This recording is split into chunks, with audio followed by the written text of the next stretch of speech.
Sa kapapasok na balita, isiniwalat ni Senadora Risa Ontiveros na batay sa kumpirmasyon ng National Bureau of Investigation, nagtutugma ang fingerprint ni suspended Bamban Mayor Alice Guo at isang nagngangalang Guo Huaping.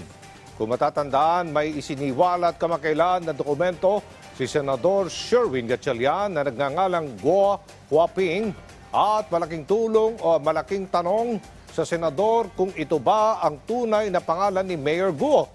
Ayon kay Ontiveros, ang kumpirmasyon ng NBI na nagtutugma ang fingerprint ni Mayor Guo at Guo Huaping ay nagkukumpirma na pekeng Pilipino ang alkalde.